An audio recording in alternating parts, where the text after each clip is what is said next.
section of this film makes it even more difficult to ignore the reality of these extraterrestrial visitors. One of the most convincing UFO cases of all time began in January 1975 in Switzerland.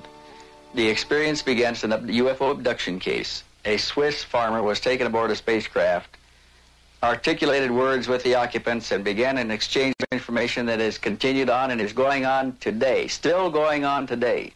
The spacecraft flew out of the blue and landed. The occupant got out and stood in the grass and sat on the grass and talked to the man, and they had an exchange that lasted 20 minutes, and there have been 116 contacts since then. Case involved a Mr. Billy Meier. In response to his question, they said that they come from the Pleiades. They said that they are here observing humanity, that they have information, some of the information is of a scientific nature, and that he will be asked to pass it to other people. They say that they are not gods, they're not superior people, they are men just like we are men. And he's taken hundreds of photographs of the Pleiadian spacecraft operating in Swiss airspace. And this is all checked by the computer. The computer says that this object is on the order of 20 feet in diameter and about 120 yards away. It agrees with what the witness said about the diameter. He says it's 7 meters in diameter. It's about 21 feet. He took messages, he copied notes from the Pleiadians, wrote them down, over 2,000 pages worth. Here's a book of 600 pages that I have translated into English so far, and this represents one-fourth of the notes. We have no case on record with that volume of information delivered by extraterrestrial contacts to a contactee, a UFO contactee. And the information in there is just staggering, just phenomenal.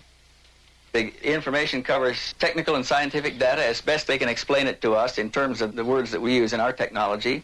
It gets into spiritual problems, spiritual development of man and our relationship to deity. It describes other existences in space, other human beings living in other planetary environments. They're here because they're concerned about us, their younger brothers.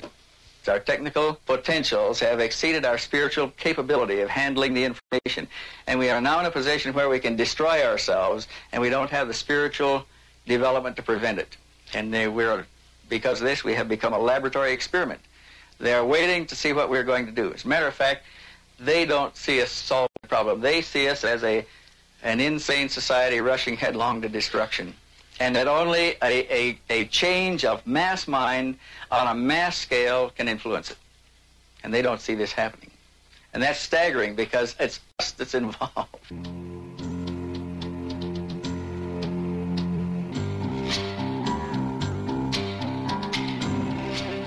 Now, in the 1980s, with growing public interest and acceptance of extraterrestrials, it is hoped that present and future administrations will be more honest and forthright in releasing information concerning these and other visitations.